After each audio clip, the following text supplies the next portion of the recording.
É um caso real de crime que ganha manchetes em todo o país. Então você também encontrou o corpo? Sim. O que você fez com o corpo? Eu estava lá. E então eu sei que peguei a cabeça. E eu queria a cabeça. O que você fez com a cabeça do corpo? A cabeça eu coloquei naquele balde preto. Balde preto?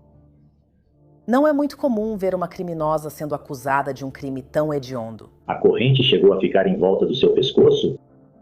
Eu coloquei em volta. Você teve Alguma marca ou algo assim? Eu não tive a chance de girá-la. Como essa mulher se torna a figura central de um dos casos de assassinato mais perturbadores da história de Wisconsin? Promotores afirmam que ela tinha um fascínio doentio pelo serial killer mais prolífico do estado. Você viu alguma pesquisa sobre Jeffrey Dahmer? Sim. Um total de 24. Mas a investigação é só o começo. Vou rezar para que você tenha o mesmo destino que o seu ídolo, Jeffrey Dahmer. Então tenha um bom almoço, Shabuziness. Quando esse caso chega ao tribunal, não é só a evidência que se destaca. O comportamento dela é diferente de tudo que já vi.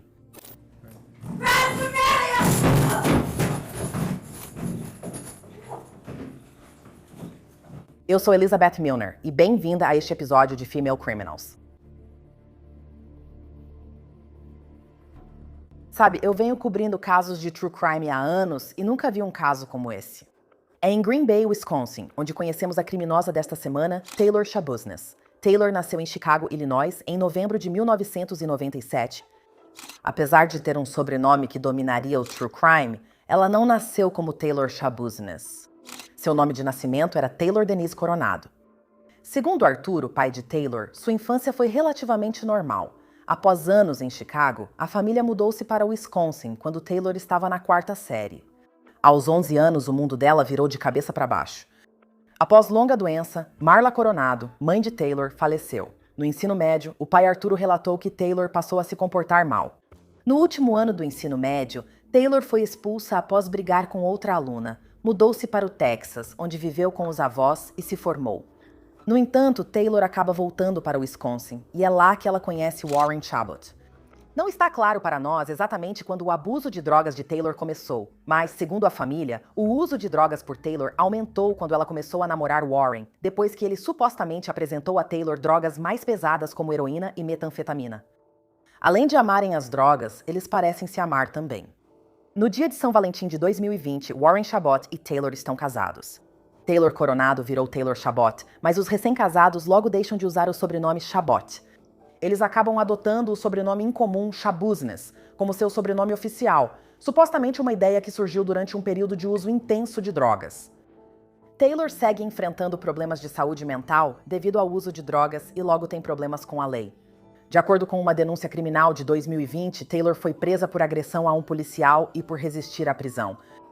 A polícia foi acionada para atender uma mulher supostamente sob efeito de drogas, batendo em portas. Quando os policiais chegaram, Taylor disse que estava em outro planeta, havia acabado de se injetar e mostrou ao policial as marcas de agulha nos braços.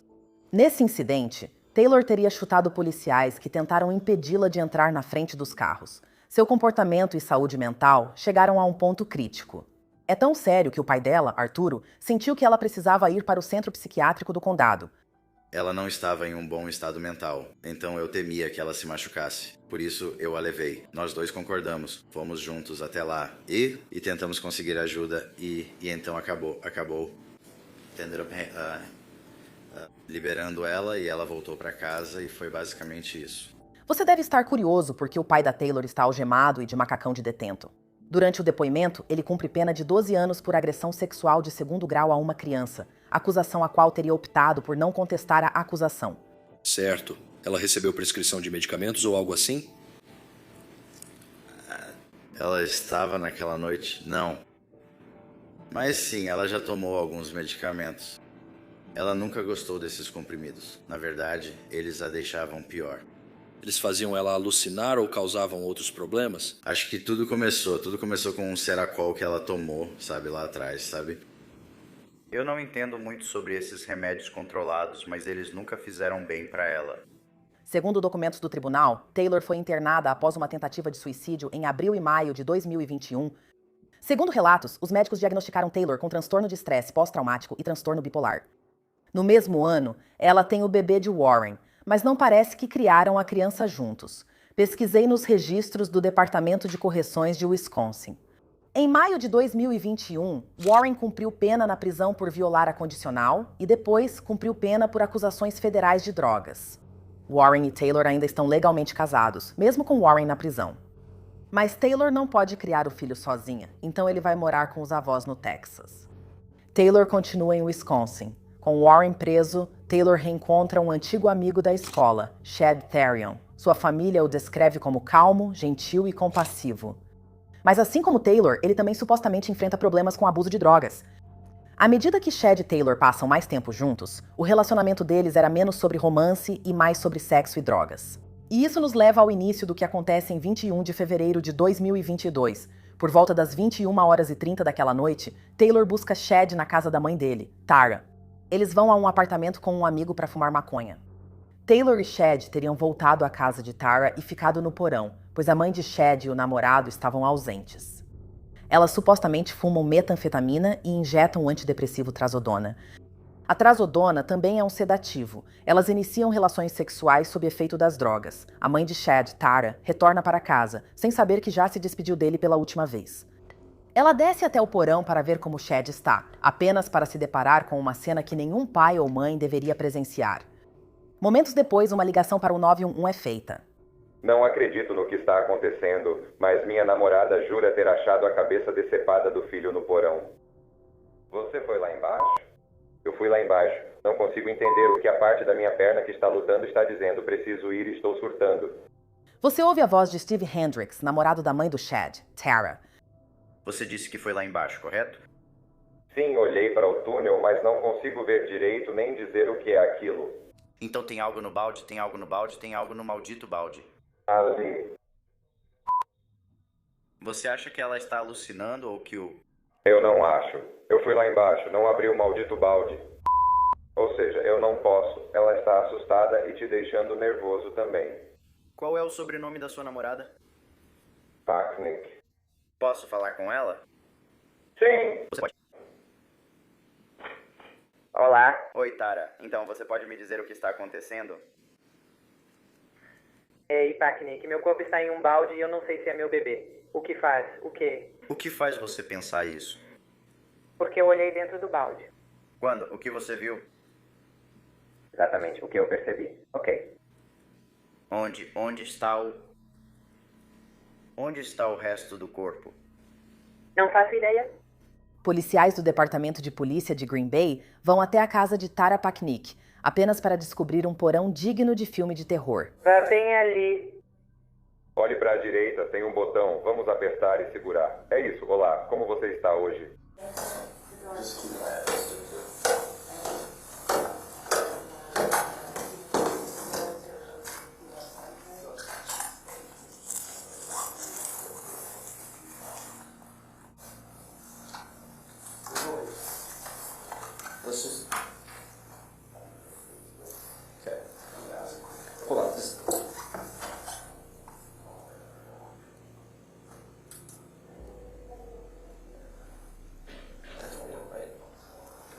Logo, seus piores suspeitas são confirmadas.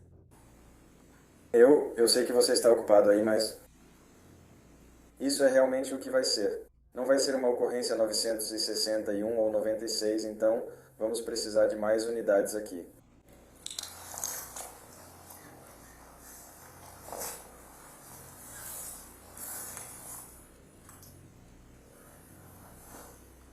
Faz muito tempo desde então, mas é...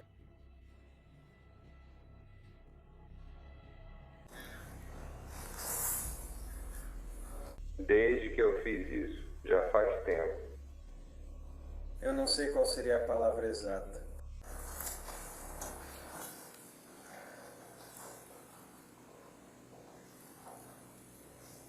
Isso é para todo mundo?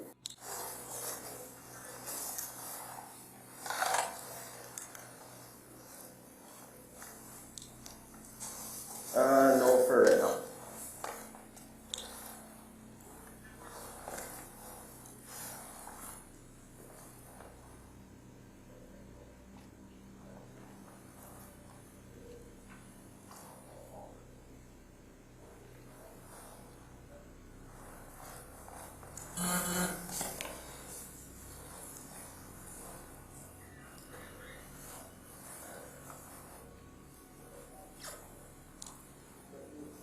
Seria ótimo trazer mais unidades para cá rapidamente.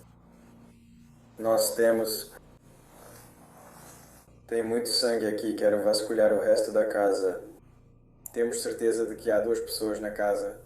Os próximos detalhes são extremamente perturbadores. A polícia encontrou uma cabeça decepada em um balde no porão da casa de Tara. As autoridades depois confirmaram que era a cabeça do filho de Tara, Chad Therion, 24 anos. Segundo a polícia de Green Bay, uma toalha cobria a cabeça de Chad e havia sangue seco em um colchão próximo. A polícia notou mais detalhes. O resto do corpo de Chad está desaparecido. Como isso pôde acontecer e quem seria tão cruel? Os policiais devem descobrir com quem Chad esteve por último. A mãe dele conta aos investigadores que na última vez que viu o filho, ele estava com uma mulher chamada Taylor Coronado. Lembre-se, Chad e Taylor se conhecem desde o ensino médio, por isso Tara só a conhece por esse nome. Os investigadores vão ao último endereço de Taylor, nos apartamentos da Avenida Eastman, e encontram um rastro de sangue. Isso é sangue? Isso aqui parece sangue pra você? Ou será que eu tô viajando? Pegadas de sangue. Tá vendo isso bem aqui? Pode ser o sangue errado. Oi, Taylor, como vai? Sou o policial Russell, da polícia de Green Bay. Departamento. Só vou garantir que você não está com nada aí. Estou com o Taylor.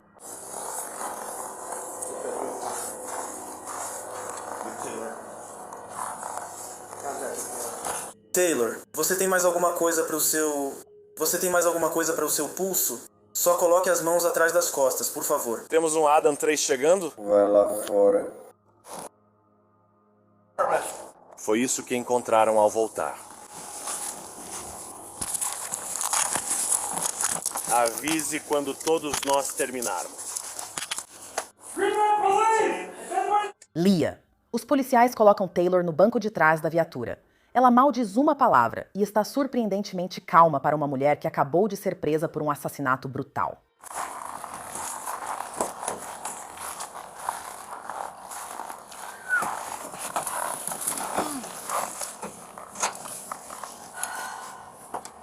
Após chegar à delegacia, ela é levada à sala de interrogatório, onde os detetives iniciam a coleta de evidências e tiram fotos. Braços estendidos novamente. Vamos mantê-los assim por um tempo. Tudo bem aqui, certo? Você pode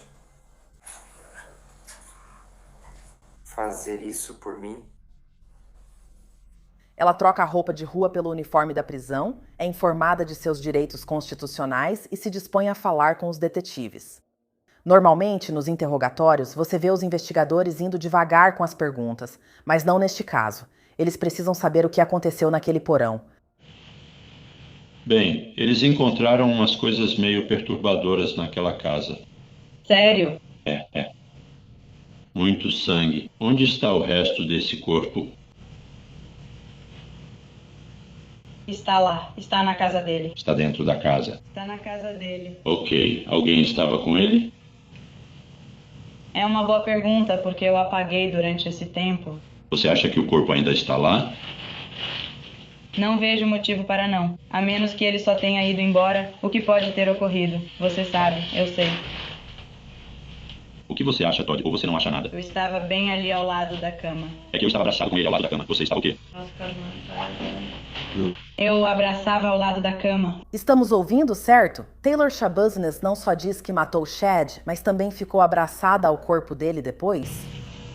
Eu não sei, tem essa corrente. Tem essa coisa de corrente, né? E então... Sim, eu estava brincando com isso. Ok. E a gente estava fumando, né? E aí... Tenho certeza de que sou péssima em explicar as coisas. Então vamos ver aqui. E aí... Aí vem a corrente, né? E aí você colocou no pescoço dele enquanto a gente estava brincando com aquela coisa. E aí eu...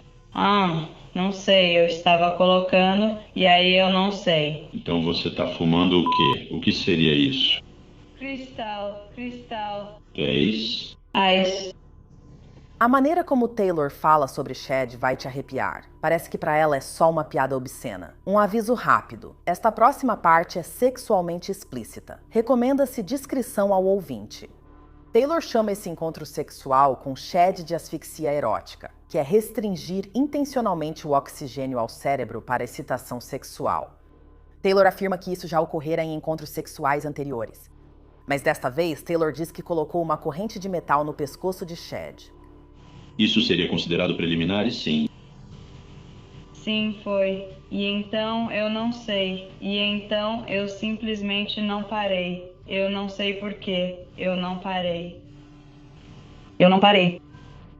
Certo, então você gosta de ser estrangulado, de ter seu cabelo puxado, ou você gosta de fazer isso com outra pessoa? Eu gosto de fazer isso com alguém. Durante o sexo? Eu não faço ideia. Acho que sim. Você já fez isso antes? Já? Sim, ele gosta disso. Taylor diz que sabia que as coisas tinham ido longe demais. Mesmo assim, ela não ligou para o 911. Você tentou ligar para a mãe ou o pai dele ou para mais alguém da casa? Você tentou ligar para uma ambulância? Por que não? Isso nunca tinha acontecido antes. Então... Você queria ele? Não queria. Vou ver se você quer seu N1. Você queria que ele morresse ou ele queria? Estou tentando entender. Eu não queria que ele morresse, na verdade. Mas ele morreu. Ele está no meu corpo, mas é como se tivesse acontecido de novo. Aconteceu de novo. Mas então você sentiu necessidade de tentar ajudá-lo? Parar de sufocá-lo ou chamar uma ambulância? Você não achou necessário fazer isso? Eu não sei porquê. Aconteceu tão rápido. Segundo Taylor, ela sempre teve uma visão sombria e distorcida sobre a morte. Eu não sei. Tipo, essa é a coisa que eu tenho. Tipo, eu sempre tive, sabe? Tipo, você já amou tanto alguma coisa que acabou matando ela? Tipo, isso acontece comigo. Esse é o sentimento que eu tenho. Eu amo algo tanto que acabo matando. Tipo, eu amo tanto e aí eu mato. É isso que acontece comigo. A possível confissão de Taylor pode te tirar o sono. Ela não só se lembra dos últimos suspiros de Chad, mas, e isso é difícil pra mim dizer, ela continuou abusando sexualmente do corpo dele depois de morto. Você também achou o corpo? Sim. Bem, o que você fez com o corpo? Eu estava lá, e então eu estava em algum lugar? Isso. Ah, eles estão na casa. Em algum lugar. Foi tipo, Porão? No andar de cima, embaixo, com certeza. No porão. Eu estava no subsolo com ele. E então, eu sei que peguei a cabeça. Eu queria a cabeça. Você trouxe alguém? Está na van. Está na van? Está... O que é isso? O que é isso? É um pé, talvez? Um pé? Acho que é um pé. Um pé. E uma perna? Uma perna? Talvez. Eu não sei, só... E tô dentro. Tive que trazer tudo e fico tipo, nossa. Foi uma bagunça, então deixei lá? Eu fiquei com preguiça. E é isso que eu ganho. Então eu fico tipo, é só isso. Então talvez tenha um pé ou uma perna na van. E então o que você fez com a cabeça? Eu esqueci que isso estava na van, então O que você fez com a cabeça? Coloquei a cabeça naquele balde preto. Balde preto? O cobertor por cima. Ok. E então, o que ficou lá? Você deixou a cabeça? Ainda está no balde, ao lado da escada. Quando chegamos aí, percebi que era estranho e não quis arriscar. Eu só estava no quarto, Mas quando você começou, sabe, a cortar o corpo dele... Eu não sei, tipo, eu estava realmente, tipo, eu estava chupando e cortando ao mesmo tempo. Não sabemos por que houve troca de roupa, mas a outra detetive quer mais detalhes sobre o que Taylor fez com o corpo de Chad. Mas você sabe... Você não acha que cortou nos cotovelos? Ok, você cortou os 2 braços nos cotovelos? Espero que sim. Porque, tipo, eu estava dizendo que o processo de desmembramento que eu fiz foi muito bagunçado porque eu estava apagando. E aí eu estava tipo, serrando. O que ela está confessando é nojento e perturbador em tantos níveis, mas durante o interrogatório inicial, Taylor atribui suas supostas ações às drogas. Ela diz que está sem dormir há dias após usar metanfetamina. Só as drogas explicariam o que aconteceu com Chad. Os detetives duvidam e estão prestes a encontrar as provas chocantes que faltavam, as partes do corpo de Chad. Segundo a denúncia criminal de Taylor, obtida pelo Law and Crime, os detetives teriam recebido novas informações da mãe de Chad. Ela disse que a van de Taylor ficou um dia na frente de sua casa, mas depois sumiu. A polícia achou a van do lado de fora do apartamento de Taylor. Segundo a denúncia de Taylor, patrulheiros e detetives estavam em um endereço na Avenida Eastman, onde a van usada por Shabuzness estava estacionada e ela foi presa. Depois, a van foi examinada. A detetive Luberta relata que, atrás do banco do motorista, havia uma caixa de panela elétrica no banco traseiro. A médica legista, a doutora Vincent Tranquita, foi até a caixa que estava em cima de um cesto de roupas e encontrou mais partes de corpo humano, incluindo pernas. Nos dias seguintes, Taylor é levada para vários locais e deixada sentada em salas de interrogatório por horas a fio.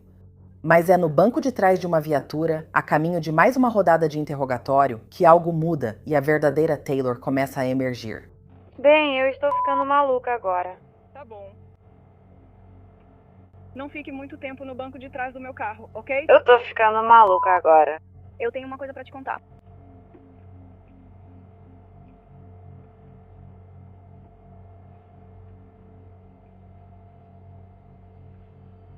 Juro por Deus, eu vou mesmo. Mesmo enquanto é levada para a delegacia, ela mantém o mesmo comportamento e chega a encarar as câmeras do carro da polícia, como se soubesse que está sendo filmada. Odeio todos eles. Odeio todos eles.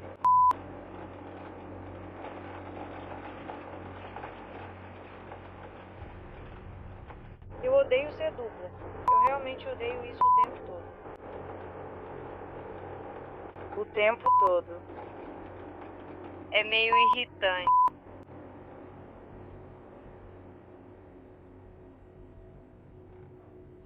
Mal posso esperar pra sair daqui. Eu estou... Só estou aqui por isso. Estou com problemas porque não enxergo. Eu não consigo enxergar direito, de jeito nenhum. Nunca. Isso é um problema. Não enxergo direito. Eu estou com um problema nos meus olhos agora. Eu não consigo enxergar direito. De jeito nenhum, não enxergo. Você pode me tirar desse maldito veículo? Meu Deus.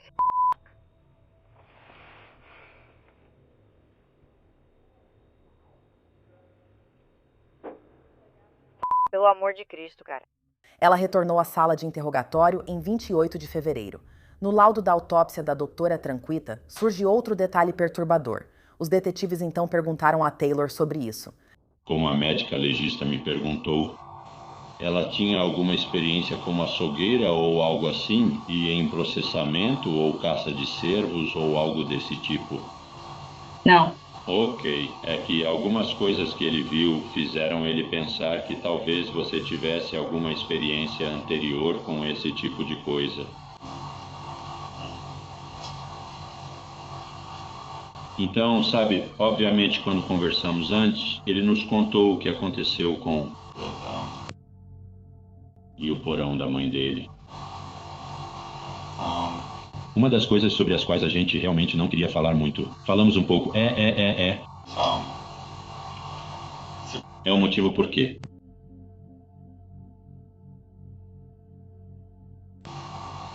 Isso à noite é um borrão. Pra mim. É um borrão pra você? Um grande borrão mesmo. Tá bom. Do que você se lembra? Por mais estranho que pareça, vou dizer, me vejo fazendo isso em terceira pessoa. A denúncia criminal contra Taylor mostra total desrespeito pelos restos de Chad.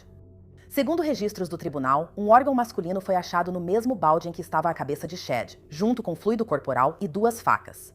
O documento afirma que outras partes do corpo foram achadas no porão em outros sacos, inclusive sacolas plásticas de compras, além de 3 facas, uma delas de pão semelhante a facas de cozinha. Em um recipiente de armazenamento, foi encontrado a parte superior do tronco com vários cortes rígidos no local da remoção da cabeça, compatíveis com a cabeça separada. No recipiente também havia uma faca de trinchar similar à de cozinha e diversos órgãos internos. Durante o segundo interrogatório de Taylor, ela diz que quem quer que seja responsável por fazer isso com Chad deveria ir para a prisão pelo resto da vida. Quero dizer, como você disse, se alguém mata uma pessoa e a esquarteja, você consegue imaginar essa pessoa realmente indo para a cadeia? Essa merda foi... E ela começa, tipo, eu nem sei, tipo, ai meu Deus, droga. Essa declaração terá outro significado quando o caso for ao tribunal? Taylor Shabuznes responde por uma acusação de homicídio doloso em primeiro grau, uma de mutilação de cadáver e uma de agressão sexual em terceiro grau. Ela está presa na cadeia do condado de Brown, com fiança de $2 milhões em dinheiro. Embora Taylor admita em seu interrogatório ter matado Chad, ela se declara inocente por motivo de insanidade. Com a divulgação de detalhes horríveis nas notícias e na internet, muitos não compreendem como uma mulher, esposa e mãe pôde cometer crime tão hediondo. Em 17 de março de 2022, um juiz do Tribunal do Condado de Brown ordenou avaliações mentais para Taylor. Como a defesa de Taylor é de inocência por insanidade mental, profissionais de saúde mental devem avaliar se ela está apta a ser julgada. O juiz Thomas Walsh decide que Taylor está apta a colaborar com a própria defesa. Ela comparece ao Tribunal do Condado de Brown no Dia dos Namorados de 2023 para uma audiência. O juiz Walsh decide que o julgamento dela será adiado. Mas, momentos depois de tomar essa decisão, de repente todos os olhares se voltam para Taylor, quando ela começa a atacar sua advogada de defesa na frente do juiz. Não está totalmente claro por que Taylor ataca sua advogada. Só podemos especular, talvez pelo adiamento do julgamento pelo juiz ou pela intensa pressão e escrutínio sobre o caso.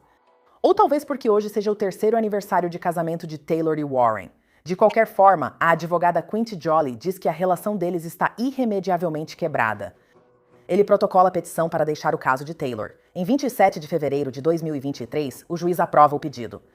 Taylor recebe o novo advogado nomeado pelo tribunal, Christopher Froelich. E agora, outra audiência está marcada para o dia 24 de março de 2023. Após Taylor agredir seu antigo advogado no tribunal, o juiz decide que ela está apta a ser julgada, apesar das objeções do novo advogado. Meses depois, em julho de 2023, o juiz autoriza Taylor a ter nova audiência para avaliar se ela está apta a ser julgada. Na audiência sobre sua capacidade de ser julgada em julho de 2023, peritos relataram como foi o tempo com Taylor Shabuznes. Uma psicóloga em particular descreve um incidente em que Taylor supostamente jogou uma cadeira nela. Então, quando comecei a entrevista, fiz o de sempre, perguntando a ela sua data de nascimento, sua raça. Ela então, de repente, se levantou da cadeira, gritou, foi até o canto da sala, pegou uma cadeira, felizmente era de plástico, e então jogou em mim do outro lado da sala. Não me acertou. Ela então se sentou calmamente de novo e eu chamei os guardas, que demoraram alguns minutos para chegar. Enquanto isso, eu também me sentei de novo e então perguntei a ela por que tinha feito aquilo. Eu percebi que a resposta fisiológica dela foi bizarra, porque ela não teve nenhuma. Depois de simplesmente fazer aquilo, ficar extremamente brava, jogar uma cadeira no avaliador dela, a defesa contratou você, mas eu vou sair. Ela ficou sentada lá sem nenhuma reação, apenas com uma expressão neutra. Nenhuma resposta fisiológica de uma pessoa que acabou de fazer uma coisa dessas. A doutora Diane Litton afirma que Taylor é inapta para julgamento, mas a especialista da promotoria discorda. Ou imediatamente após o réu ter tido esse comportamento, ela apenas se sentou novamente. O que é inconsistente com alguém que está em um estado de agitação psicótica, que normalmente exigiria uma intervenção externa significativa ou contenção física para recuperar o controle comportamental. A juíza Walsh decide mais uma vez. Taylor está apta para ser julgada. Observei a senhora Shabuznes interagindo com seu advogado. Obviamente não posso ouvir sobre o que estão conversando, mas daqui de cima consigo ver tudo o que acontece na sala do tribunal. Vejo eles interagindo e conversando. A senhora Shabuznes sugere que pode trabalhar com ele. Ela entende os procedimentos e as pessoas envolvidas no tribunal. Houve ocasiões de comportamento inadequado que, em seu depoimento, o Dr. Saiple disse não ter conseguido descartar que sejam de natureza voluntária. Estou satisfeito, com base em todas as provas que recebi, de que o peso maior das provas credíveis neste caso, e minha avaliação da credibilidade está incluída nisso, é que o peso maior das provas credíveis apoia a conclusão de que o Sr. Shabuznes está competente para prosseguir ao julgamento. E vou fazer essa constatação agora. As alegações iniciais do julgamento de Taylor começam em 24 de julho de 2023. Logo de cara, os jurados ouvem todos os detalhes horríveis apresentados pelos promotores. Vocês provavelmente ouvirão dos policiais nesta manhã sobre sua chegada ao local e o que observaram. Obviamente confirmando as informações que foram relatadas à polícia sobre as circunstâncias de Chad, como eles encontraram o balde e que havia partes de Chad, assim como facas. Vocês vão ouvir que, naquele momento, havia uma relativa falta de outros indícios de que um crime havia ocorrido. Não há uma quantidade significativa de sangue nas paredes e no chão. Há um pouco. Vocês vão ouvir sobre isso, mas leva um tempo para as autoridades entenderem o que realmente aconteceu, toda a extensão do que o réu fez neste caso. Nesse momento, eles estão realmente entrevistando a ré e ela está fornecendo informações para eles. Tipo, não, Chad ainda está no porão. O resto dele ainda está no porão. Lembre-se, Taylor se declarou não culpada por motivo de insanidade mental. Isso basicamente significa que Taylor está admitindo o crime, mas afirma que era legalmente insana no momento em que ele foi cometido. Na abertura da defesa, a advogada de Taylor destaca que o Estado tem o ônus da prova. O Estado deve provar a vocês, jurados, todos os elementos dos crimes pelos quais ela foi acusada, além de qualquer dúvida razoável. A Constituição dos Estados Unidos presume que toda pessoa acusada de um crime é considerada inocente. E neste caso, Taylor Schabusiness é considerada inocente. Ela não precisa provar nada. A defesa não precisa provar nada neste caso. Por quê? Porque todo o ônus da prova recai sobre o escritório do promotor do estado de Wisconsin. Eles têm que provar todos os fatos.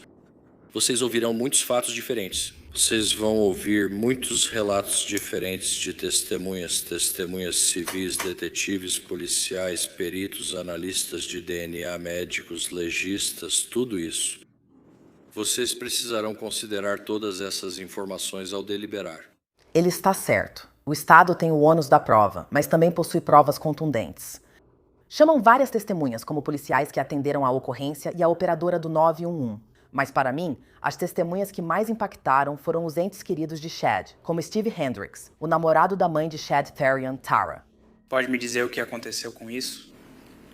Tara me acordou e disse que achava que tinha encontrado Chad, o filho dela. Foi assim que ela falou. Eu encontrei a cabeça do meu filho em um balde.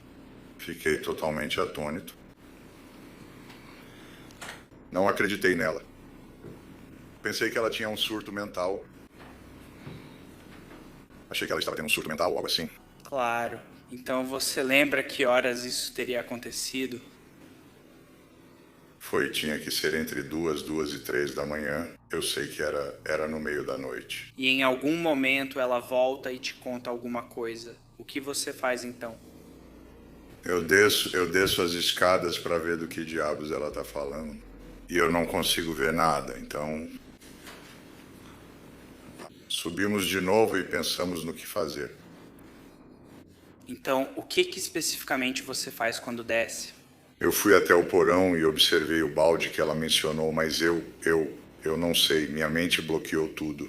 Tudo mesmo. Tudo que eu vi foi tipo cabelo como de um animal ou algo assim. Eu não sabia o que era aquilo. Pela primeira vez, ouvimos em detalhes a perspectiva de Tara, mãe de Chad, que encontrou a cabeça decepada do filho em um balde. O juiz determinou que o rosto dela não aparecesse, então seu depoimento é só em áudio. O que ela fez em seguida? Eu voltei para o segundo andar da casa e acordei o Steve. Para que ele confirmasse que eu vi o que vi. Ok. E o que o Steve fez? Ele se levantou e desceu comigo. Ele olhou no balde, mas não conseguiu verificar se era o que eu achava que era.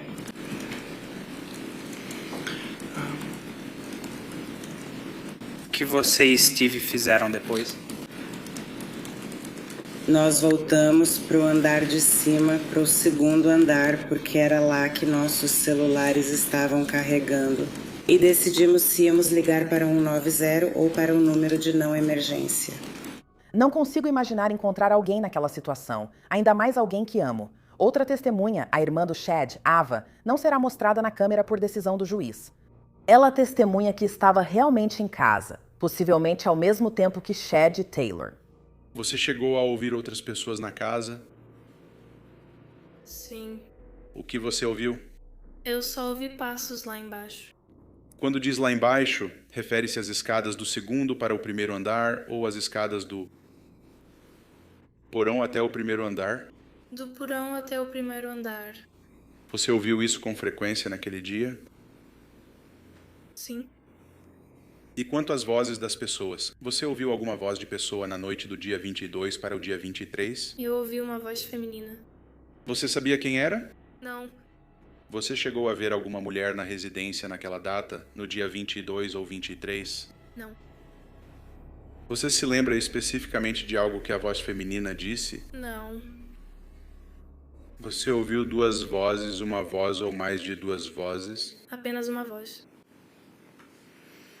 E você sabia com quem a mulher estava falando ou se ela estava falando com alguém? Não. Em algum momento você adormeceu na noite do dia 22 para o dia 23? Sim. Como você foi acordada naquele dia? Eu fui acordada com a polícia batendo na minha porta. O que aconteceu quando a polícia bateu na sua porta? Eu acordei e eles me disseram para ir até a cozinha. Após um dia intenso de depoimentos da família de Chad, o foco retorna às evidências físicas no dia seguinte. O Estado convoca o Dr. Vincent Tranquita, médico legista responsável pela autópsia de Chad, ao banco das testemunhas. É minha opinião médica que a causa da morte de Chad Terrian foi estrangulamento e que a morte foi classificada como homicídio. O Dr. Tranquita relata as evidências físicas que viu na autópsia de Chad, como descoloração roxa, vasos sanguíneos rompidos e hemorragias profundas no pescoço. O depoimento é difícil de ouvir, mas os promotores consideram necessário para que o júri entenda toda a dimensão do que aconteceu com Chad. Eu só queria retomar esse último ponto em particular, doutor. O senhor indicou em várias áreas onde viu evidências de estrangulamento. Essas mesmas áreas permitiram que o senhor fizesse algum tipo de determinação ou formasse uma opinião sobre a quantidade de força ou o tempo que essa força teria sido aplicada no pescoço? Objeção, especulativo, especulação. Esse é exatamente o papel profissional dele. Que loucura. Isso é uma grande quantidade de força. Não se trata só de lesões superficiais, como na pele. Tenho lesões em músculos grossos nas laterais do pescoço. Tenho lesões nos tecidos moles abaixo disso. Tenho lesões em todos os tecidos moles do pescoço. E também tenho hemorragia no tecido mole na parte anterior da coluna cervical. Trata-se de uma hemorragia profunda em várias camadas do pescoço, indicando a aplicação de muita força e grave lesão. Doutor, como ouvimos, obviamente há uma quantidade significativa de mutilação no corpo ou destruição do corpo em vários lugares diferentes. O senhor pode descrever como vocês conseguem determinar que esses outros ferimentos cortantes em partes do corpo ocorreram post-mortem em vez de terem causado a morte de Chad? No meu exame, houve uma mutilação post-mortem extensa no corpo. E eu acredito que isso é mutilação post-mortem porque não há hemorragia associada a esses ferimentos. Em outras palavras, eu tenho evidências muito significativas. Eu tenho múltiplos traumas por objeto cortante, com várias facadas, múltiplas perfurações, múltiplas feridas incisivas na pele, cortes profundos nos músculos, tendões e tecidos moles, cortes profundos nos ossos. Mas todos esses cortes são não hemorrágicos. Em outras palavras, não há sangue ou sangramento associado a eles. Esses ferimentos são compatíveis com mutilação pós-morte. Em outras palavras, não há circulação. Há muito pouco sangue realmente ainda presente no sistema vascular. Tudo isso é consistente com o corpo tendo sido desmembrado após a morte. Na minha opinião médica, isso levaria várias horas. Temos decapitação, temos desmembramento, temos transecção do torso. Subsequentemente, internamente, o corpo foi eviscerado. Em outras palavras, acessamos o interior do corpo através de vários cortes, tanto no abdômen quanto entre as costelas, onde os órgãos da vítima foram removidos, em grande parte, um por um. Temos a castração do falecido. O falecido também foi castrado. Temos lesões nos ossos com marcas de golpe feitas por corte ou serramento. A meu ver, como médico, isso demoraria muito. Há mais evidências perturbadoras, como o histórico de buscas online de Taylor e sua fascinação por um certo infame assassino em série de Wisconsin. Havia buscas, coisas do tipo. Meritíssima. Objeção. Relevância. Quero dizer, buscas no telefone. As pessoas pesquisam, procuram, olham todo tipo de coisa diferente. Eu diria que algumas dessas coisas, acredito, podem ser inflamatórias e mais prejudiciais do que probatórias. Posso rejeitar a objeção? Pode responder, senhora. Coisas como pentagrama em chamas, Jeffrey Dahmer.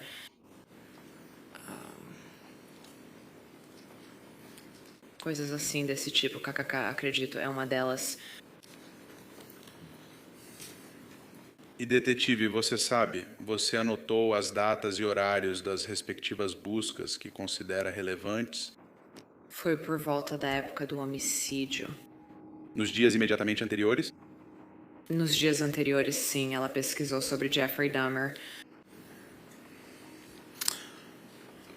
E então ela pesquisou definição de cadáver, Jeff Boyardee, boneca inflável com rosto personalizado. Eu não consigo imaginar o que pode estar passando pela cabeça dos jurados. Aqui temos uma mulher acusada de um crime horrível, e agora os jurados estão ouvindo sobre a obsessão perturbadora dela por Jeffrey Dahmer. Senhorita Laberta, acredito que ontem interrompemos quando você estava discutindo sua análise do telefone da senhorita Chabosnes e, em seguida, um mandado ao Google para obter os dados do telefone. Pode explicar as duas buscas que fez, uma no telefone e outra com o mandado ao Google?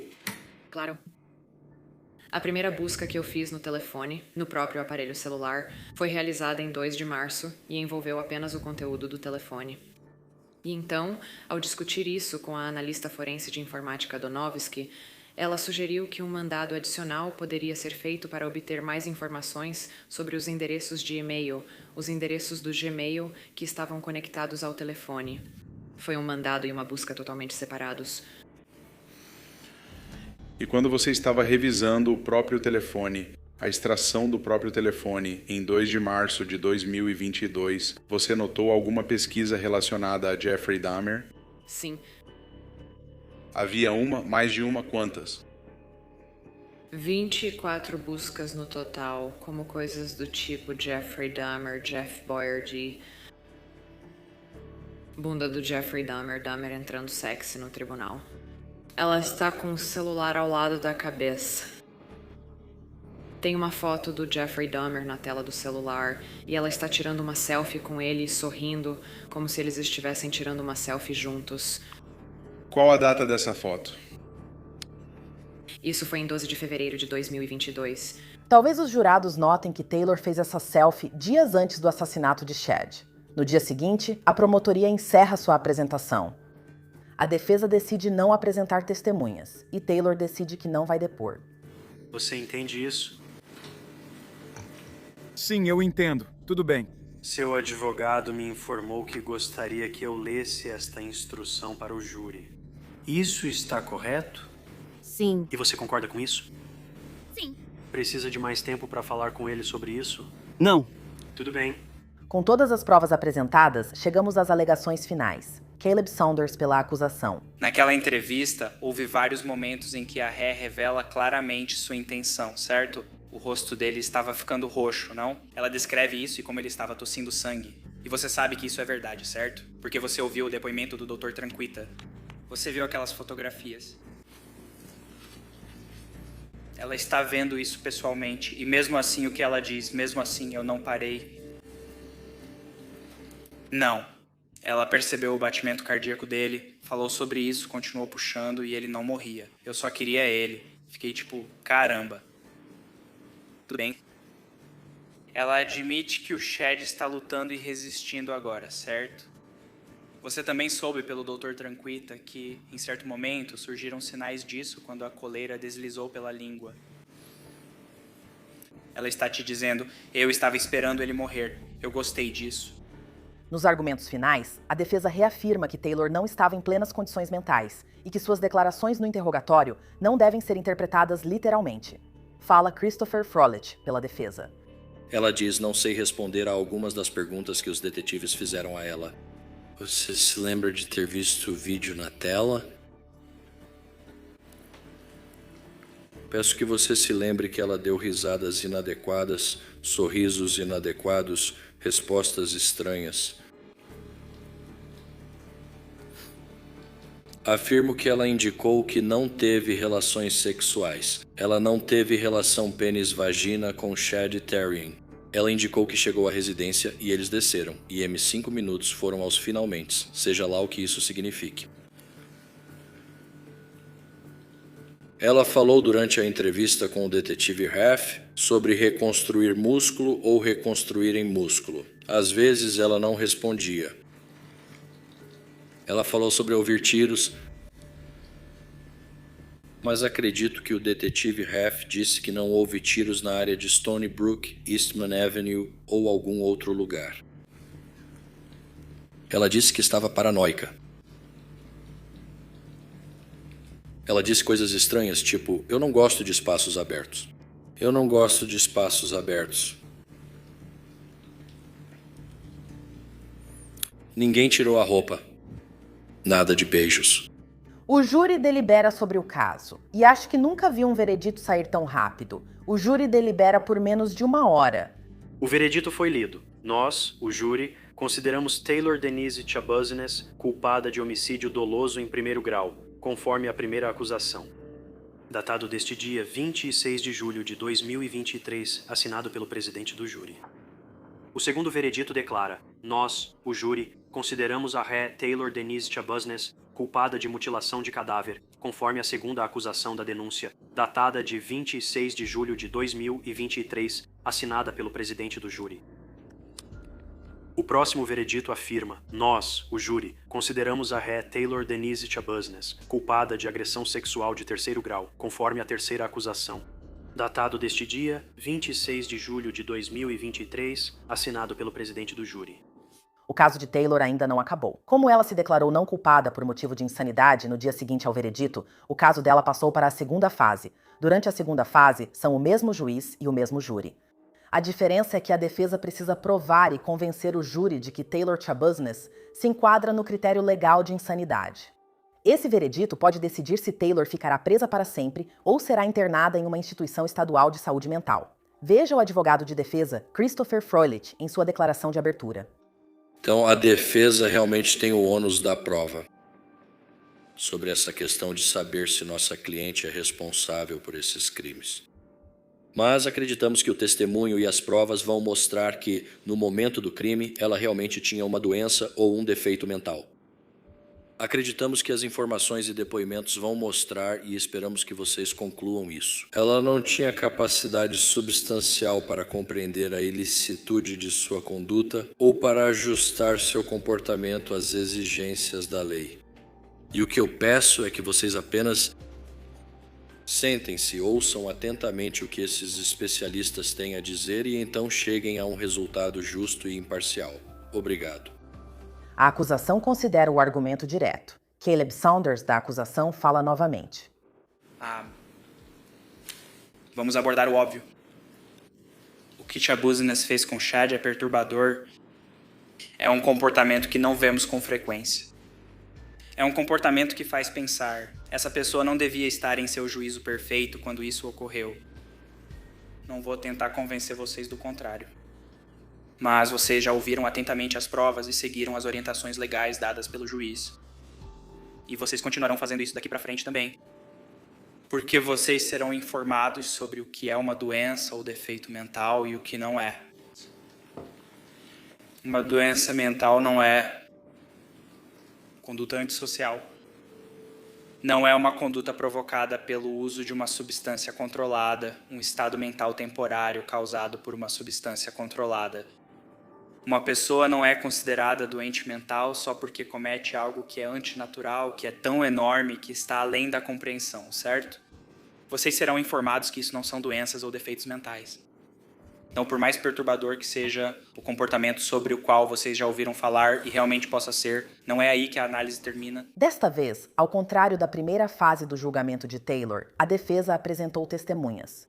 A defesa chama algumas testemunhas para depor, mas esta é a primeira vez que ouvimos alguém da família de Taylor. A defesa chama o pai de Taylor, Arturo Coronado. Alguma vez chegou ao ponto de você não querer mais que ela ficasse lá porque os comportamentos dela estavam piorando ou o estado mental dela estava piorando? Não. Eu amo minha filha, então faço o que for preciso para ajudá-la. Segundo Arturo, na segunda fase do julgamento de Taylor, os problemas dela começaram quando Warren, seu marido, supostamente a apresentou as drogas pesadas. Senhor Coronado, o senhor sabia se sua filha estava trabalhando enquanto morava com o senhor na Moraine Way? Não, ela não estava na época, não. O senhor conhece o histórico de empregos dela na vida adulta? Claro. Ela já teve outros empregos? Sim, sim. Você sabe onde ela trabalhou? Ela trabalhou na Saputo. Ela trabalhou por alguns anos, Saputo, provavelmente 3 anos e meio. E isso foi relativamente recente? Antes da prisão dela, claro. É certo. Antes de... E ela também estava indo muito bem lá, até que o namorado, o marido dela, saiu da prisão. Isso virou tudo de cabeça para baixo. Sim, em parte por causa do uso de metanfetamina, certo? Sim. Taylor ia bem, mas depois começou a usar drogas. Qual era a droga? Metanfetamina, heroína, seja lá o que for, eu não sei. Maconha? Eu não sei. O garoto já fazia isso antes. Só um perdedor de merda. E ele envolveu minha filha nessa merda. Não se sabe quanto tempo Taylor ficou sem ver o pai, mas os dois parecem felizes ao se encontrar. Ao sair do tribunal, eles dizem, "Eu te amo." E Taylor sussurra algo para o pai bem na frente do júri. Te amo. Eu te amo. Vai, Bears. Vai, Bears. Também, vai, Bears, vai, Bears, vai, Bears. Obrigado. Ela supostamente sussurra "Vai, Bears", como no Chicago Bears. Ainda assim, o depoimento continua. A defesa chama a doutora Diane Litton. Antes do primeiro julgamento, a mesma psicóloga avaliou Taylor e testemunhou na audiência preliminar de julho, quando Taylor teria atirado uma cadeira nela. Minha opinião é que ela se qualifica para absolvição por motivo de doença ou defeito mental. Minhas opiniões são de que ela não era responsável por causa de uma doença mental. Ela não era responsável pela conduta criminosa porque no momento do evento ela tinha a doença mental e isso afetou. Ela não tinha capacidade substancial para compreender a ilicitude de sua conduta no momento em que o homicídio ocorreu, mas também não conseguia adequar sua conduta. Ela não tinha controle volitivo. Ela não conseguia conformar sua conduta aos requisitos da lei. Ela não tinha capacidade de se controlar. Com base na minha experiência e treinamento, essa é claramente uma pessoa psicótica. Após a defesa encerrar, o Estado chama especialistas como a doutora Christina Ingen, que discorda das conclusões da doutora Litton. Os diagnósticos que ofereci foram transtorno relacionado ao uso de metanfetamina, e isso foi aplicado em reconhecimento ao uso geral de metanfetamina pela senhorita Chabuznes nesse período. O diagnóstico de intoxicação por metanfetamina foi aplicado porque ela estava usando metanfetamina no momento do crime. E então o diagnóstico final que dei foi transtorno psicótico induzido por metanfetamina. E eu ofereci esse diagnóstico porque a senhorita Chabuznes estava descrevendo e os registros continham indicação de paranoia. Acho que ela fez um comentário sobre reconstrução muscular durante o homicídio e isso me indicou a presença de sintomas psicóticos que atribuí ao uso recente de metanfetamina. Nos argumentos finais, a defesa diz que Taylor se encaixa na definição legal de insanidade pelo crime e seu histórico de saúde mental. Eu argumentaria que os problemas de saúde mental que ela tem causaram essa situação. Vocês terão que refletir sobre isso. Ela é capaz de compreender, ou era capaz de compreender, a ilicitude de sua conduta em 22 de fevereiro de 2022. Ela conseguia ajustar sua conduta à lei naquele momento? E você viu o vídeo. Todos nós vimos. Ela era capaz.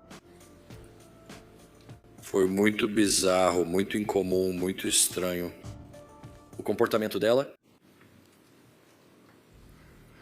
Sabe, neste caso, há muitos médicos, mas...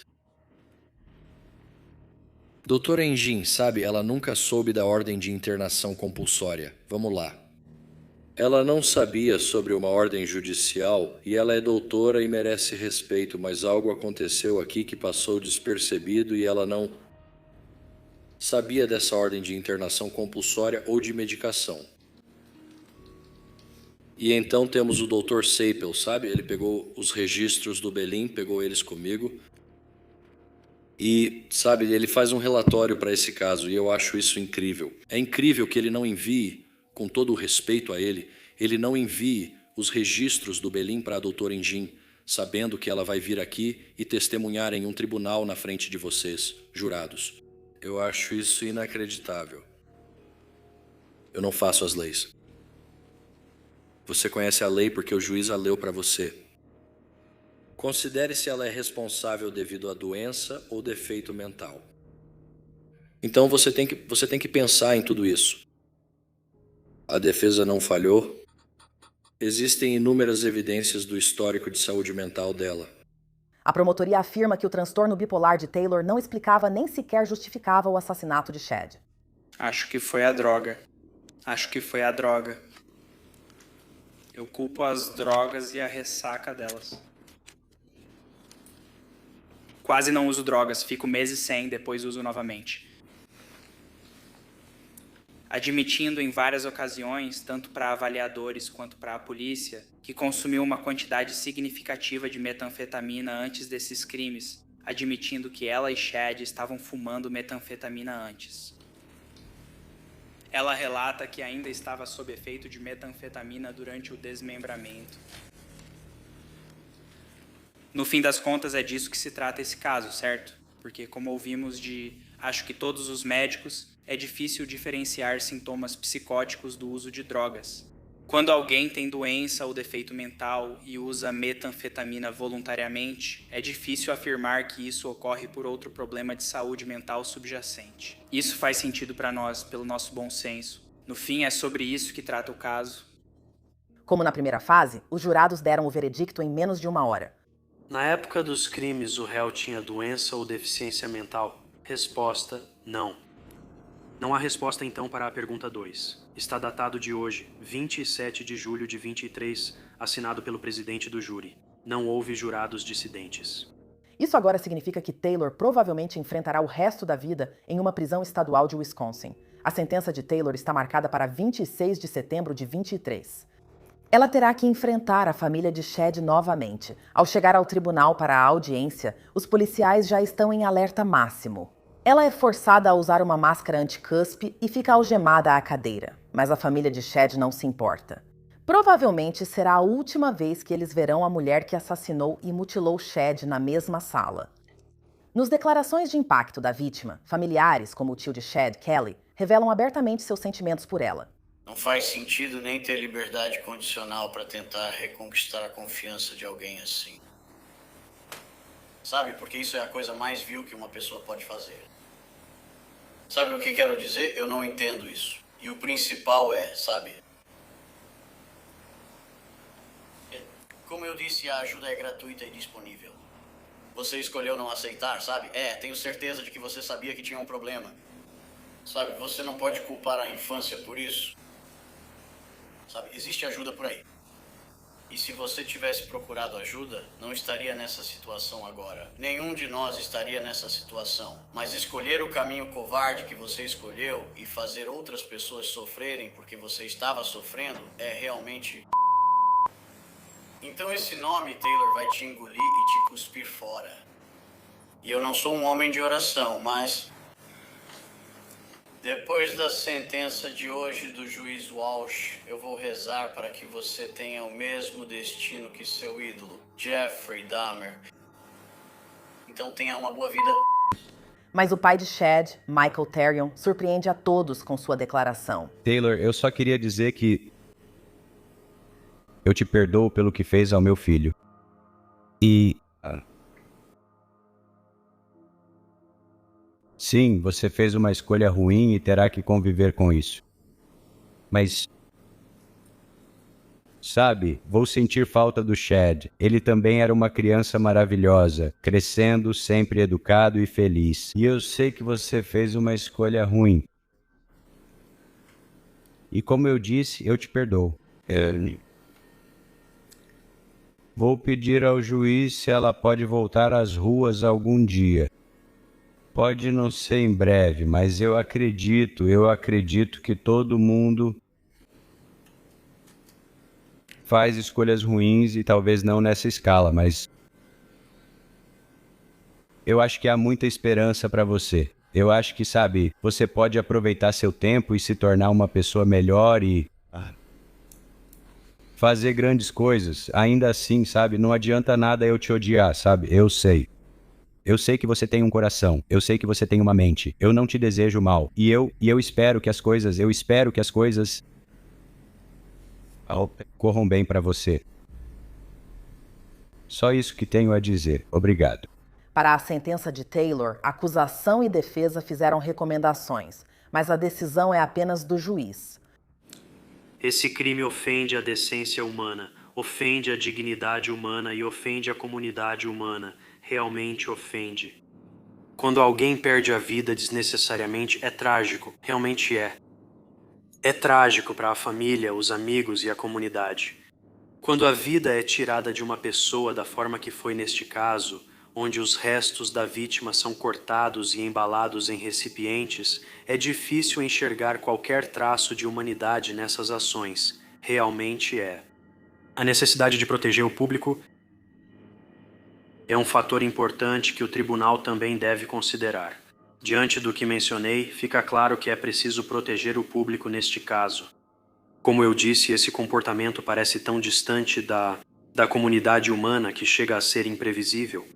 Realmente é. E em um lugar onde esse tipo de ofensa, esse tipo de ação, esse tipo de crime é possível sem nenhum sinal de alerta prévio, então absolutamente qualquer coisa é possível. Onde isso é possível, qualquer coisa também é. O público precisa ser protegido. Sentença a seguir. Quanto ao processo 22 CF 363, primeira acusação, que é homicídio doloso em primeiro grau como reincidente, é um crime de classe A. Vou impor prisão perpétua sem a possibilidade de supervisão estendida. Acredito que isso é apropriado à luz das conclusões que já tomei. Quanto à segunda acusação, mutilação de cadáver como reincidente, crime de classe F, vou adotar a recomendação do autor do relatório pré-sentença. 7 anos e meio de reclusão inicial, seguidos por 4 anos de supervisão estendida, consecutivos à primeira acusação. Quanto à terceira acusação, agressão sexual de terceiro grau como reincidente, crime de classe G. Vou impor 3 anos de reclusão inicial, seguidos por 4 anos de supervisão estendida. Isso será consecutivo à segunda e à primeira acusações. Quanto aos casos de revogação, vou impor 1 ano de reclusão para cada uma dessas acusações. Essas penas serão cumpridas simultaneamente às demais infrações. Taylor Shibisna deverá cumprir a pena de prisão perpétua na instituição correcional de Tecumseh, em Wisconsin. Sim, a mesma mulher que agrediu sua advogada no tribunal e foi condenada por matar brutalmente sua amiga, logo se envolveu em mais problemas. De acordo com relatos de julho de 2024, Taylor é acusada de atacar funcionários da prisão. Ela foi indiciada pelo incidente. Registros judiciais online indicam que Curtis Joka passou a representá-la como advogado em janeiro de 2025. Em abril de 2025, ela aparece em um tribunal do condado de Fond du Lac, onde mais uma vez ataca sua advogada no tribunal.